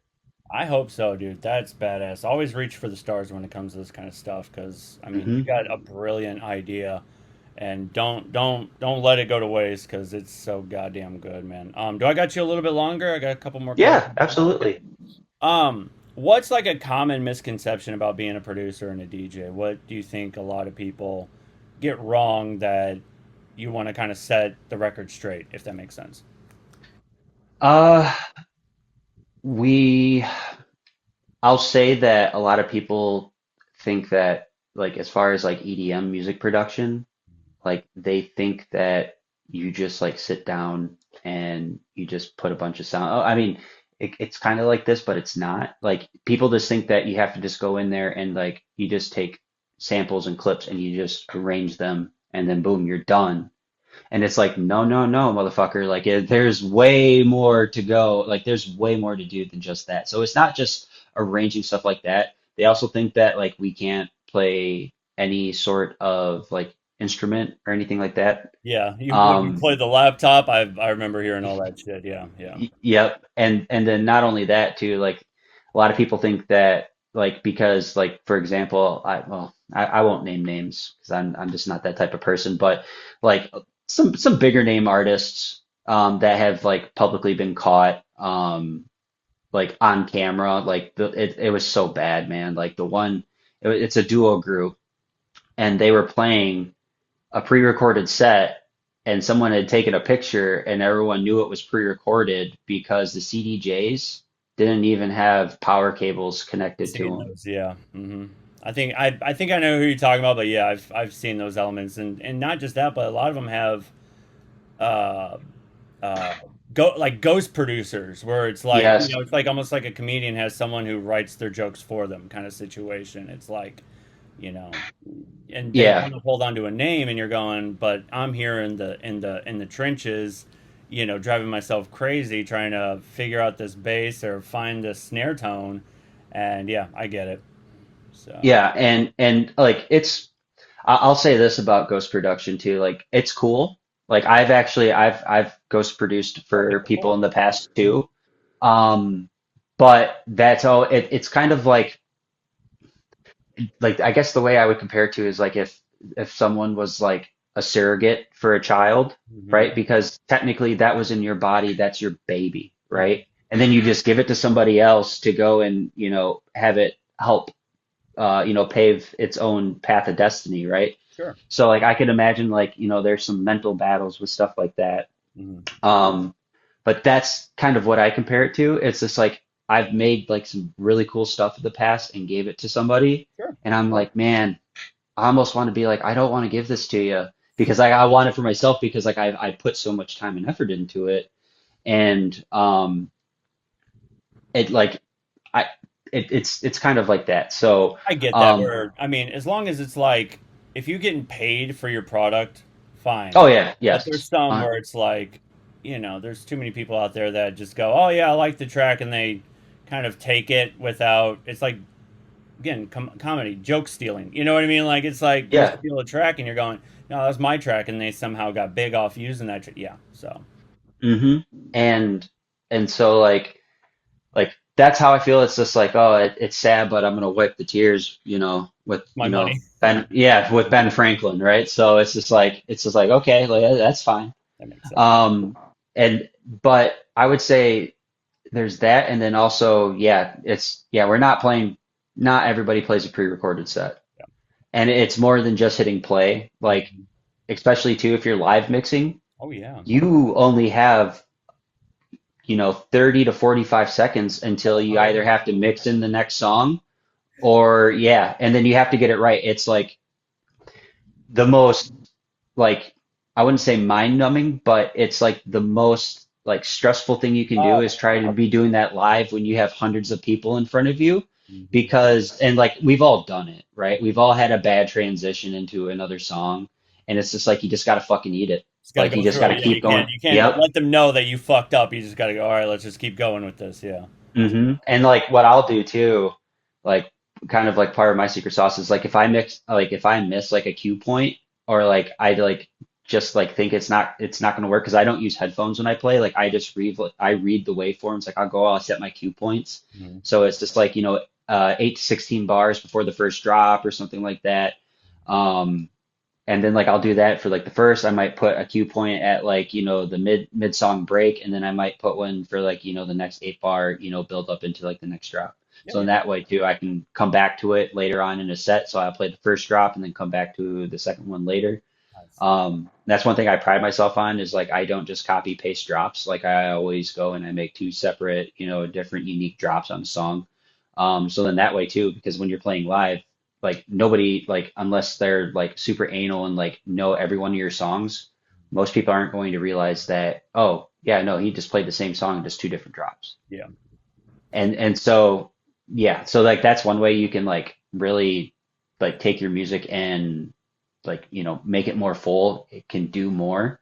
Um, but yeah, so like when you miss like a point, or if I miss a point, like what I'll do is just like, like then I'll just like I'll do like a fader with like a reverb, and I'll go out and then I'll say something on the mic, and then that way I can just hit play on the next song or whatever, and then I can reset myself, and then as that song's building, then I'm going to my other three CDJs. I'm going and I'm putting in like the next songs that I want to like get like, put together. That's So in that way, I'm not just like the song's not ending and I'm sitting there like, oh fuck, what, like Ricky Bobby, like what the fuck did I do with my hands? I used to do. I was a little different because I kind of grew up in the sort of metal rock industrial type thing. So it was like if I was going to transition between certain songs, I mean these are full length type songs. I hmm because I love hearing DJs that can just kind of do a little here, a little there, kind of mix it up. But me, I was a little hmm different. I love throwing in movie quotes, to Yep. like to kind of transition one into the other. Like I was always a huge fan of using movie quotes and samples from movies and just even ones like some went under, old science fiction and shit like that. Like that was always my hmm favorite thing to do, where it's like move into the next track and because when I did electronic, it was I'd have some backtrack type stuff, keyboards, like a synthesizer, and then I used an M audio trigger. I think I learned that by seeing Skrillex when I would kind of do a mix or like a trigger mix or whatever, and then I'd have my hmm drums, and I it's very technical, stupid shit. Totally like I tried to stand out above the others, and it was just totally messy. But anyways, I would love to use little movie clips and stuff in between each track to kind of get myself ready for the next type. hmm Yeah, that was always my It, go-to way of doing things. it's funny you say that because, well, actually yesterday too, because you said, talk about, music and stuff. So last night, just in the nick of time, I ended up finishing and I released my remix for the My Name Is song by Tynan. Yeah. So that one is available up on my SoundCloud right now. So if you haven't went and listened to it, Well done. not just you, and then also your listeners too, I highly encourage you to go I'll have check me everything in out. the description for him. Yeah, for sure. Hell yeah, brother. I appreciate it. And so I released that one. Well, then like, I just like, I think I had like a half hour before it was due and I released it, got it on my socials, like did, like what the contest rules were, right? And then I'm like, well, I'm pretty wired right now. I was like, well, no, let's work on something else. So then I started working on a song, and you said you like old movie clips, and I can send you this link. I ended up finding a link last night for like this website, and they have like hundreds of like different type of horror movies. Wow. And they have clips like, and it's like, tier one or like, grade A type horror movies, like Frankenstein, The Exorcist. Oh, It's like someone went and like made an entire library of like free downloadable, like, yeah. so And it's not like I used to it sit is, painstakingly. I'd watch movies, and I used to have my recorder there, or I would put it on the computer, like get like from Internet Archive and download it, and then I'd rip the audio out, find out where the sample's from, and then clip it there to put it. I'm so glad you brought that up. That's crazy. I will actually, I'm gonna do it right now. Yeah. just so I don't forget because Yeah, I no think worries. I still have it pulled up. So, And then I can add um, that to the description as well if anybody is looking for anything like that for sure. oh, 100%. Like again, I'm not going to gatekeep. I No. like helping. I love helping people out, Yeah. especially like I've been approached as of recent to like start giving lessons. Hmm. Um, and I would love to. It's just like I'm so busy right now. Like I don't have a whole lot of time, but I promise these people, and just like my friend Dom, Hmm. I keep my promises as well. Good. And so like, but the one that I ended up using, and I started a new song last night, but from American Psycho. Ooh. And so it's a part where he goes, people just wake up one day and they disappear, and then it's like the earth just opened its mouth and swallowed them. And I use that for like the drop vocal. And then it's just like, actually, you know what? I'll send it to you too. I love that. But That's so cool. so I let love me a good drop, sample drop. Like I think I learned a lot of that from industrial music, and I think hardcore bands were doing that for a while, where they would put a sample before there was a breakdown. I love that shit. I eat that shit up so. I'm a geek. Anyways, yeah, that's so cool. but the positive thing about this website, it's not like you have to download the entire like pack. Sure. You can listen to every single one. Like you can click on it, it'll open up the pack, and then it has previews of every single piece of audio. Ooh, nice. And so you can pick and choose which ones you want to download. So Cool. like I heard that one and just instantly I was like, yep, that's a drop vocal. So, Right? So like mhm. so I just sent you that, and then Yep, got this it. link, I'll send you the My Name is Tynan Hmm. one as well. And then I'll send you this private link. Okay. I just ask that you don't share Oh, I won't. the private link. Yeah, Here, and I'll shorten both. that's fine. But the Tynan one definitely you can share.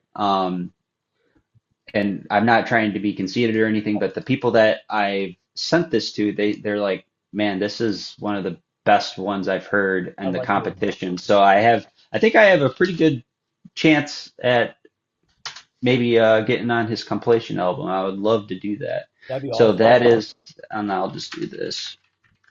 Tiny remix can be shared. Oops, my dumbass isn't even typing. No, you're good. Got it. Or I got the first two. So Okay, can be shared. And then, okay, that one. Yeah. So yep, okay, so that can be shared. Another one cannot. Okay, got it. yep. All right. And then this one, if I can find it. So right now I have 78 tracks Nice. on my SoundCloud, and it's awesome, but at the same time it's like fuck, I'm trying to find anything because like I have stuff all over, and then like oh there it is. I just had to refresh. Okay, so let's share this. It's only 41 seconds long, and Okay. I still haven't done like all my EQing and Oh, stuff. you're It's fine. Yeah. kind of like that one meme where it's just like your friend who makes music showing you music, and it's just like, hey, bro, check this out. Well, I got to do this, I got to do that, I got to EQ it, and I got to do vocals, I got to find a vocalist, and blah blah blah. But hey, tell me how it feels, or tell me how I it mean, how it sounds. sounds. Yeah. Yeah. So let's do this. I was digging through some Share. old. I got a hard drive. I was working on something, and I have so many like quick samples of a song that I started, and it's still like in because I use Reason. That's my go-to digital Okay. audio shop, and so there's a lot of like samples that I had to send to people, and it's so funny. It's just like sample one, sample two. This track. Okay, maybe this one's better. The better mix. It's just like oh, you go through that whole, and it's hilarious. It's hilarious going through all these titles that I'm like sample one, sample two. Maybe this is better. No, I like this, but with the beat, and it's just like it's total producer bullshit. It's so funny. So, all right, cool. I got but that one. but yeah. So like I worked on this one last night. So it's just like and I encourage everyone to like when you have the idea, jump on it. Like Yep. if you have the opportunity, like if you're laying in bed and you're just like, oh my God, like that would be It's not such a gonna cool leave my idea. brain until I put it. Yep. Yeah. And it's just like either write it down or get up, go and open up, your DAW and just line it out because I don't know how many times I've had really good ideas and I'm laying in bed having, personal pillow talk with myself. I'm like, oh man, I'll do that tomorrow. Well, Yeah. then I fucking forget, right? Mm-hmm. So I encourage when you have the idea, let the creativity flow because I mean, like, you might have the creativity one day and then the next you're just, you have brain fog. Yeah. So never let a good opportunity or a good idea go to waste. Like always and that like always act on it as like as soon as possible. That's perfect. That's actually funny because that's always my last question that I'll ask anybody. I'm like, what words of advice do you have? But I think that's perfect. Is there anything else you want to add before I let you go? I mean, I think we pretty much nailed everything that I all the questions and everything I had lined up. And God damn, it was a great conversation, dude. I feel like it's blew my fucking mind with this upcoming music. And, I'm glad to see where you're at. Like you're absolutely killing it, dude. And is there Thank anything you. else you want to add before I let you go? So I did like there was like the one because I had asked Hmm. like hey like what are some of the things you usually talk about and stuff Hmm. and the one thing that I really did like sit down and like think about Hmm. and I wanted to make sure that we touched based on it was like the advice thing. So like basically what I just told you, never let a good idea go to waste. And this one and again, I'm not conceited at all, but I'm proud of the success that I've had.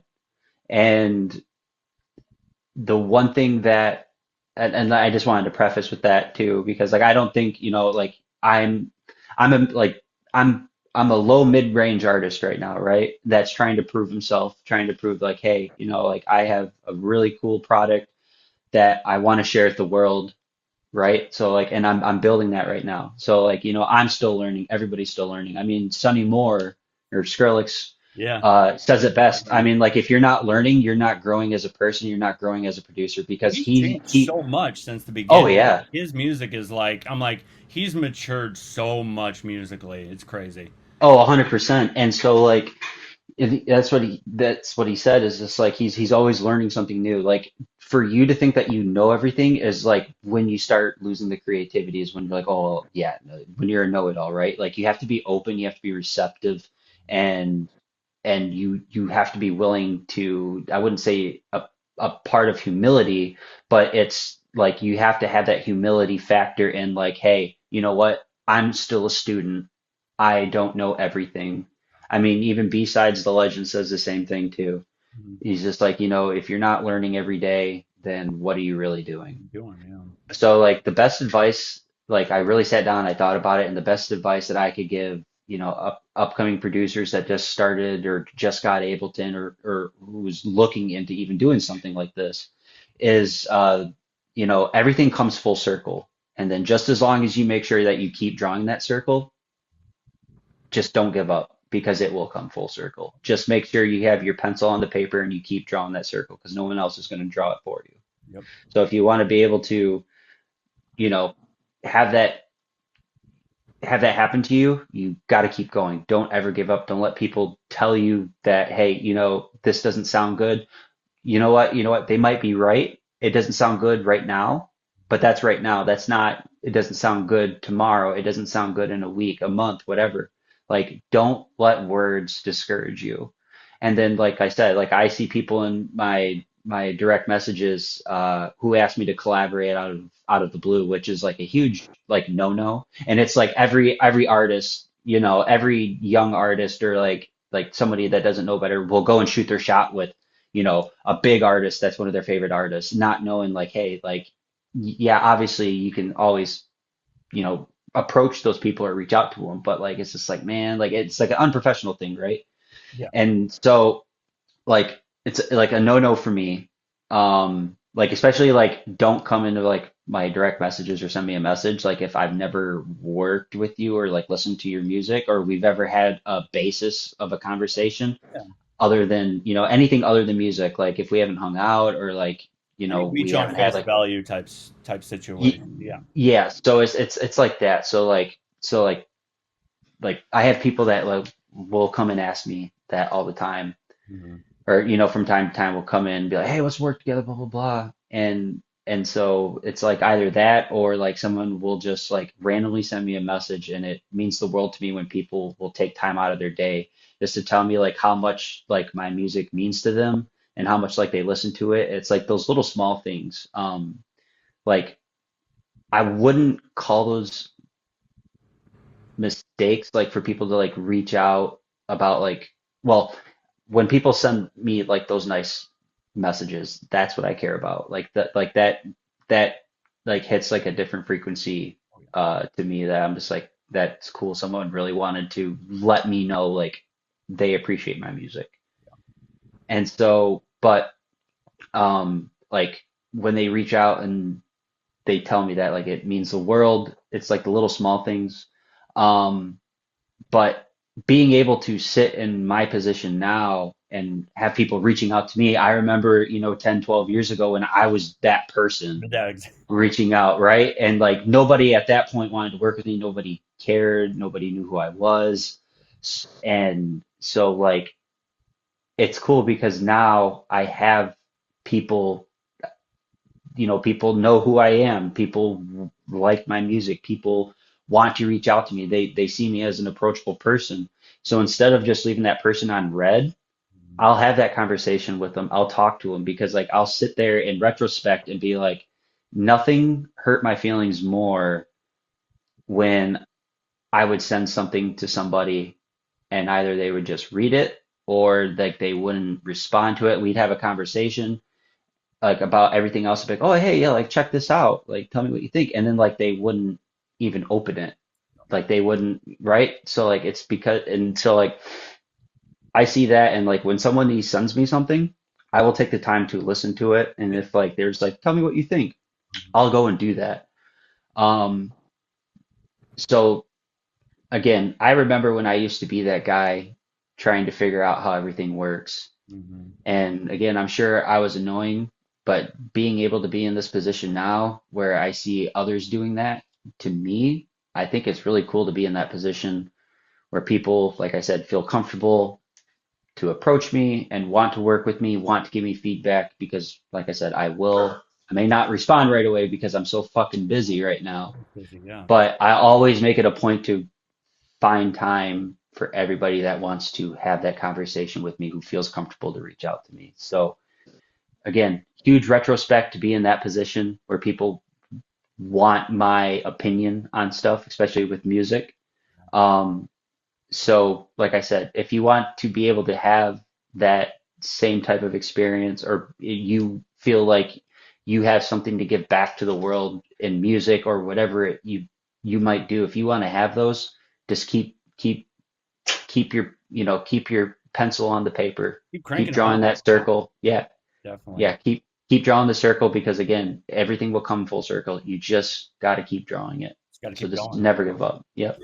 And never give up. And not just that, but what's great is that I noticed that you connected yourself with people not only are in the business but are willing to plant the seed of generosity and kind of help bring you up.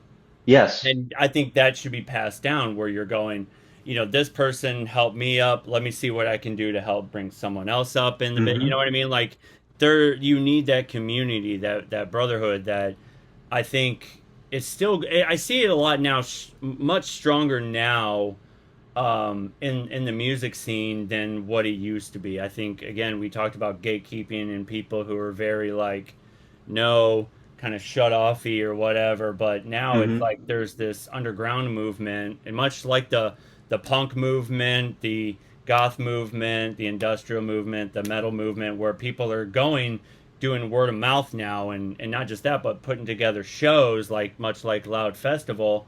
Again, everybody check that out. I'll have that posted where you're bringing everybody and we're going, no, let's create our own festival, let's create our own show, let's have a great venue. I remember the times when we used to set up things in a basement, or set up a rave in a some empty warehouse or whatever. Where Like there's still those old underground tank movements. parties, hell yeah. Yeah, dude, and it's like these are still thriving, and I'm starting to see more of this where people are going, venues are great, but you're gonna have a lot more community somewhere else outside of a Denny's. You know what I mean? Like it's there's that love of the music and the community, And I think that's the most important thing to take away from all of this. And dude, Cody, thank you 100%. so much, man. I appreciate your time, dude. Is there anything else No. you want to add, or did we pretty much cover everything?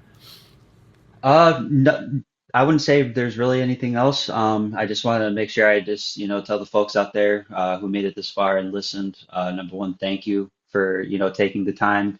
Justin, thank you for taking the time Of to course, sit down man. with me Anytime. and have this Anytime. awesome. And if you ever have any music, man, just send it my way. I'd Oh yeah. I'd, I'd love to hear it for sure. 100%. Will do. Yeah, Um, I'll see what I can. Again, a lot of my stuff's pretty old and it's pretty dated, but again, right now the podcast and everything else is kind of my main focus. But it's if I awesome. start getting back into it, we'll figure something out for sure, A dude. hundred Thank you. percent, 100%. You have my word, man. Great And I deal. just want to tell the people that are listening right now, you can find me on all social media, Facebook, Instagram, SoundCloud. Just type in Pop Off Music Official, all one word. I'm also on Spotify. Just the best way I can tell people to find me on Spotify right now because I just started that in December, so I'm still growing it. I think I'm up to like 800 monthly listeners, which is awesome because it's just one platform. But if you just type in like The Forest by Popoff, it should pop up. It's released through Recall Records. And if you can't find it, I mean, feel free to reach me on any Everything will social be in the medias. description. So if Awesome. anybody wants to find this, it'll be in the description, and yeah, all the links will be right there if you need it. So, dude, awesome. Awesome. Thank you, dude. I appreciate it. Yeah, and Yes, thank yeah, you. thanks, man. Appreciate your time.